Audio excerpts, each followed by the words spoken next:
ปิดพามากะอยู่ที่บ้านตาคำยายเพิ่นเนาะคือได้ไปเอาไม้แป้นไปซื้อไม้แป้นกับสังกะสีแล้วก็ไม้เซ็นมาครบแล้วนี่ก็ทางอายเพิ่นก็สิเอาลงไม้แล้วก็ให้น้องบุษบามาเปิดคลิปให้นะหันหน้าหันตามาทางนี้ค่ะก่อนอื่นหมดก็กราบทักทายสวัสดีสบายดีเด้อพ่อแม่พี่น้อง FC แล้วก็สวัสดีเด้อผู้ใหญ่ใจบุญทุกๆท่านว่าสิอยู่ฝั่งลาวฝั่งไทยอยู่ภายในหรือต่างประเทศก็กราบทักทายสวัสดีสบายดีเบิดสุขคนเด้อเดี๋ยวไปเบิ่งเพิ่นสิเอาไม้ลงโอเค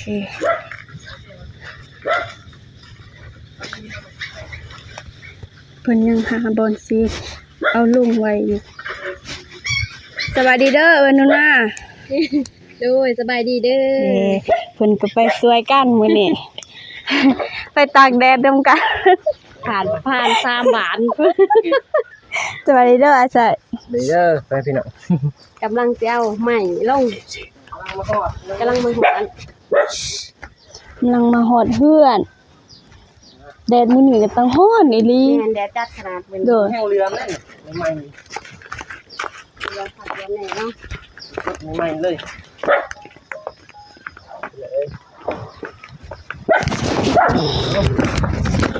อย่าเพิ่ไปเตะเด้ออย่าเพิ่เตะได้เพิ่เตะบ่ได้เด้อเนี่ยโอ้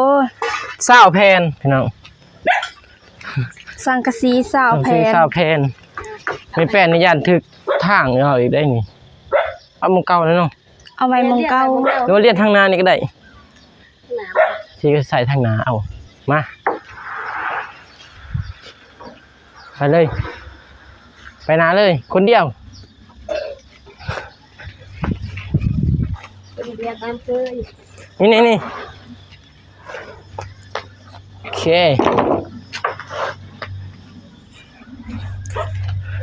ตอนที่ไปเอาเป็นบ่ได้ถ่าย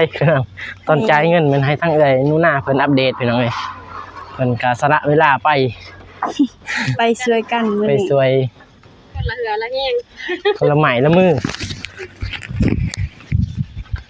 เอาบุญนำกันพี่น้องเอ้ยเพราะว่าเป็นสะพานบุญนำกันเลยมันจึงได้บ่เจละ2เลยบ่มันตี้ได้บ่2คน2คนทันได้นะ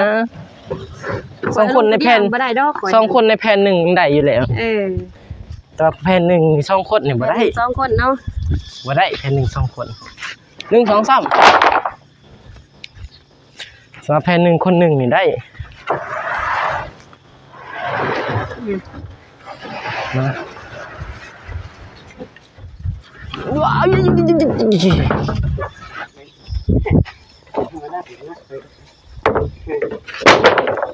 วข่อยอยู่บ่ฮั่นแต่ต้นอันนี้ได้ตอนโป่งนี่ได้ให้อันนั้นจะโป่งก่อนให้ข่อยโป่งก่อนเด้อจะโป่งก่อน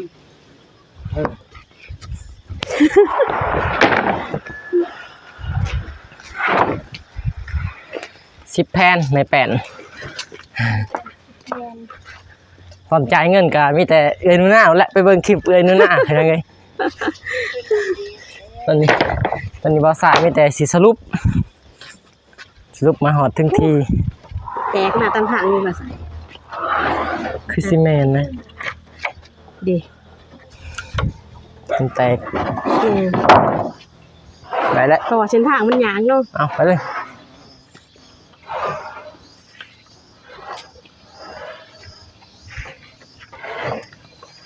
ใครอยู่จะคล้องเหือดก็แข็งแห้งอยู่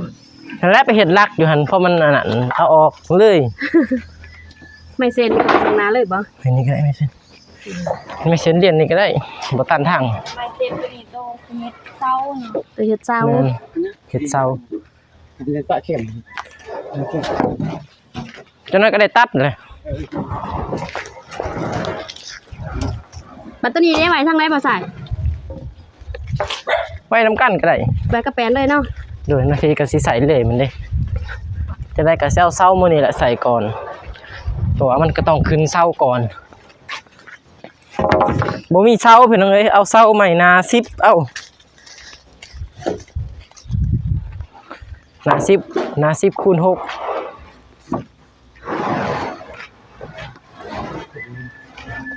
ไม่เซ็นกระเซ้าน้องเอ้ยไม่เซ็นเศร้าสังกะสีเศร้าไม่แป้น10สมาเฮือนใหม่เลยแหละนี่ มีแต่บริใส่สังกะสีแล้วก็เศร้า จะพาเพิ่นผาบซองเลยไปไหมไปก่อน แข็งแห้งขยันเลยคนขยันต้องมีรางวัล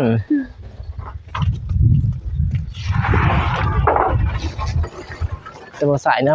ไล่บ่ได้เลยย่านนอนบ่หลับ ยิ้มยังอยู่หั่นคนสวยกันนี่ มีของดี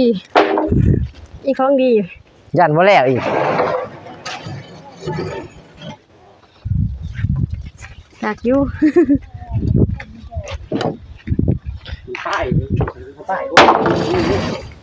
นักเลยบ่ตายนี่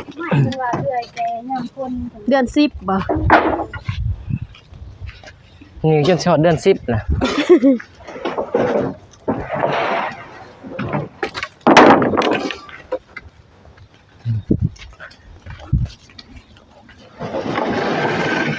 เอาคอยเฮ็ดละไม้ละมือสวยกัน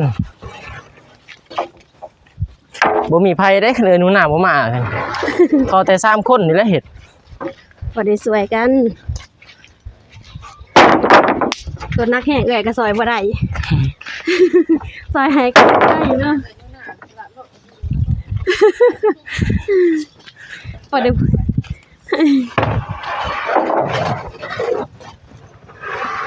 ลดน้ำหนักบ่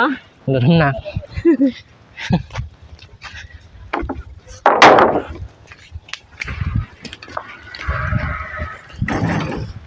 เรียบร้อย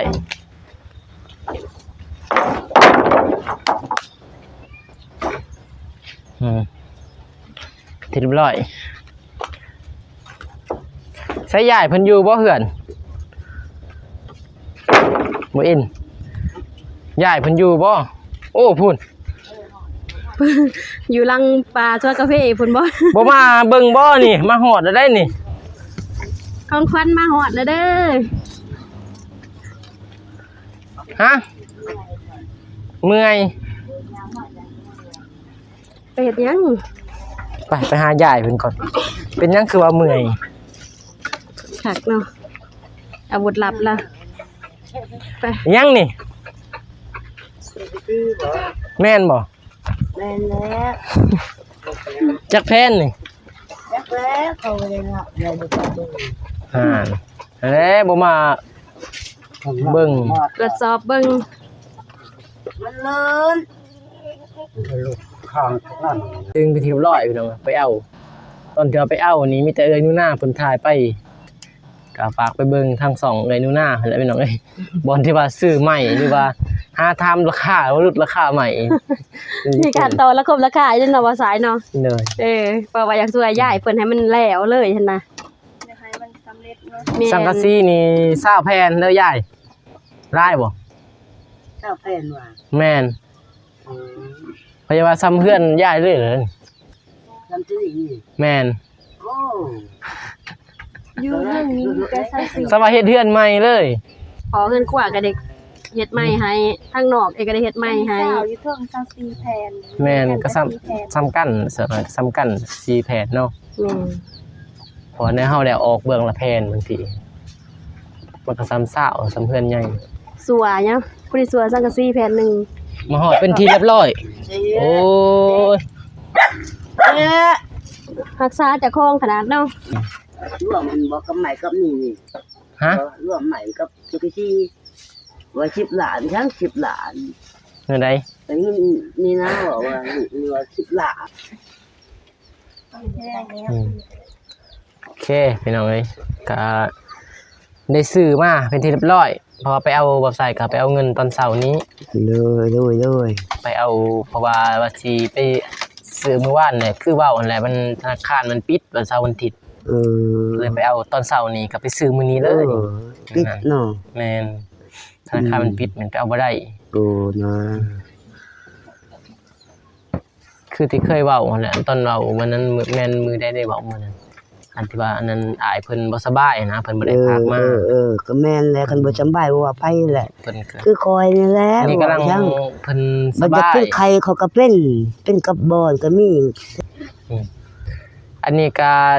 คือที่ว่าแจ้งข่าวดีมื้อนั้นแหละมื้อวานนี่แม่นบ่ภาษามาแจ้งให้เนาะ แม่นแหละ มื้อวานนี่ที่ว่าแจ้งข่าวดีว่า แม่ งบมาแล้ว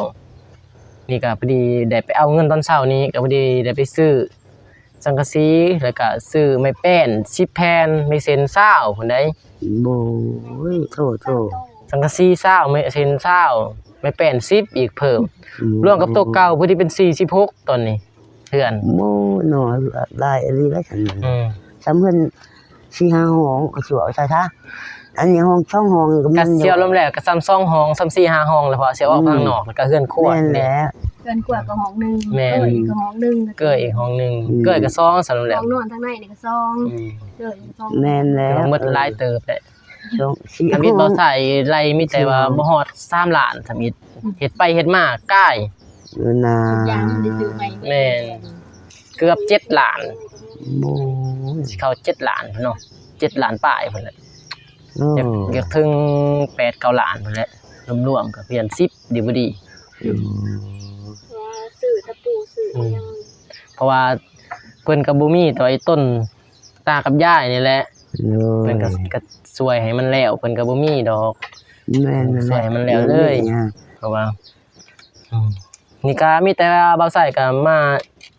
ซื้อเรียบร้อยแล้วมีแต่ถ้าท่านมื้อนี้ก็ลงมือเลยหรือว่ามื้ออื่นนั่นแหละเพราะว่าแนวมื้อนี้ก็ไปซื้อใหม่ ท่านมื้อนี้ก็อันนั้นเฮ็ดตัวเจ้าตัวเฮาสิยกขึ้น แม่นเฮ็ดตัวสิยกขึ้นมื้อนี้บางที บางเซาปลาไหล โดยบางเช้าปะย่อมื้ออื่นเช้า เป็นมื้ออื่นในย่อเนาะ โดยก็สิก็สิสรุปเลย มีแต่ว่าคลิปที่ว่าไปซื้อมันมีแต่หนูนาแหละ เพิ่นได้ถ่ายพี่น้องเอ้ยเพราะว่าสายลืมใหม่กันซั่นก็เลยให้หนูนาเพิ่นอัปเดตนํกันนั่นแหละพี่น้องเป็นสะพานบุญนํกันทางหนูนาเพราะว่าก็บ่ทันมีไผเข้ามามีแต่หนูนาแล้วก็น้องมุสบาเขาชายแล้วก็ลูกชายเพิ่นได้เฮ็ดช่วยกัน ที่ในคลิปเห็นทางอ้ายเบานงเพิ่นก็มาเมื่อวานนี้มา วันนี้ มาแนะนำมาบอกแหละเพราะว่าเพิ่นเป็นอ้ายบ่สายให้เพิ่นมาบอกอันใดมันบ่จบบ่งามหรือว่ามันบ่ถูกบ่นั่นนะให้เพิ่นมาบอกแต่ว่าเพิ่นก็ค่าเวียกแน่เพิ่นก็เลยบ่ได้มามื้อนี้เพิ่นออกไปเพราะว่านะครับงานทางกองตูนไปเดียวสายกับน้องบุษบาแล้วก็หนูนาขี่รถตอกไปซื้อได้มาน้อยๆได้ทุ่มเทขนาดตากแดดตากลมตากฝนสำหรับแล้วมันสิได้มีผ้ามีหยัง ช่องมือซ้ำเหลือมันแดง วิโก้ข้อยาววิโก้ข้อยาวไปมันหน่อยเพื่อเมื่อนี้พอดีเท่าไหร่หนอไปซื้อมื้อนี้ 710,000มื้อนี้ 2,710,000 โบ700,000เนาะ เมื่อในมื้อนี้นี่ 2ล้านแล้วก็700,000 คือ700,000หน่อย มีอันนั้นลูกจนแล้วก็แม่เอิ้นทางคอยเอิ้นอันนั้นอ้ายแขกเพิ่นได้ช่วยสังกะสีก็8แผ่นแล้วก็ไม้แป้น10ไม่เซ็น20แม่นเงินทางอ้ายแขกแล้วก็ แล้วก็ว่ามีเพิ่นก็บ่มีแล้วเรื่องมีไป สังกะสี12แผ่นคือได้แจ้งไว้นั่นแหละทางนาหั่นแม่นอ้ายบ่าวต่างแดนเพิ่นสมทบเข้ามาก็เลยได้เฮ็ดก็เลยได้มีในมื้อนี้แหละจึงได้สำเร็จนะก็มีแต่ให้ทั้งตาและยายขอมกขอบใจ ม่วนวัดที่ไรเลยนี่มันทันเช้าเลยนี่โตก็มีกูเตี้ยพังโตนี่ บ่ได้เอาให้เงินมันไปซื้อหยังซั่น ยัง ยังบ่ได้ไปซื้อ บ่ทันได้ไป คือบ่มีบ่แถวนี้ซั่น นี่จังสิเพ่งนั่นแหละอันเดียวนั่นแหละ ซื้ออันใดที่มันถูกก็ซื้อมากินซื้อยาซื้อลายซื้อมากินพอมันบรรเทาถ้ามันเป็นแห้งจึงไปโรงหมอบอกเดี๋ยวพาไปมีแต่เท่านั้นแหละพอมาส่งเป็นที่เรียบร้อยยังทันเริ่มงานมีแต่ให้ทั้งยายเขาขอบใจคือเว้าอันใดเพิ่นเอ้ยเพิ่นบ่ได้สลัดสรุปบ่ได้เฮียนนะสมัยตะกี้ก็เลยบ่ฮู้จักเพิ่นเอ้ยเอาก็ขออนุญาตเด้อยายเด้อให้บ่นำตามนำลูกทางยายแต่ตา อย่างยายและตา ก็สิขอมกขอบใจ ให้ขมกขอบใจ ทั้งลูกแขก ทั้งลูกแขก อยู่สหรัฐ อยู่สหรัฐ อเมริกา อเมริกา เมือง เมือง ลอสมิกัส รถมินิกัส และกาลูกบ่าว ลูกบ่าว อยู่ต่างแดน อยู่ต่างแดน ก็ขอให้เพิ่น ขอให้เพิ่น ให้ลูกทั้งสอง ให้ลูกทั้งสอง จงอยู่เย็นเป็นสุข จงอยู่เย็นสุขเป็นสุข สุขกายสุขใจ สุขกายสุขใจ เฮ็ดเวียกงานประการใด เห็นอย่างนั้นประการใด ก็ขอให้ราบให้ลื่น คือขอให้หลับให้ลื่น ให้ประสบผลสำเร็จ ขอให้ผลสำเร็จ ในหน้าที่การงาน เห็นในหน้าการงาน ด้วยเถิด อย่าเกิด สาธุ สาธุอย่าเกิดโอ้ยมันอย่าเกิด อ้าวพี่น้องเอ้ย เออย ายเพิ่นบ่เป็นแหละ บ่ สิ เป็นแล้ว โทษยายก็บ่เป็น ตะกี้ก็ไม่สิเป็นเฮียนคืนเชียน อ้าว น้ำเพิ่น มาเข้ามาอีกกินข้าวกินน้ำแล้วบ่ ยังน้ โอ้บ่ได้ซื้อแนวอีกของเพิ่นไปทางพุ่นบ่มีแนวกินพี่น้องเอ้ย ำ บ่มีหานมีโห้ง ไปทางแดงดิ แม่ มีแต่ปลามีแต่ดง มีแต่ปลาและดง บ่แซ่บ โอเคจังซั่นแหละพี่น้องเอ้ย เอามาเฮือนนู่นน่ะ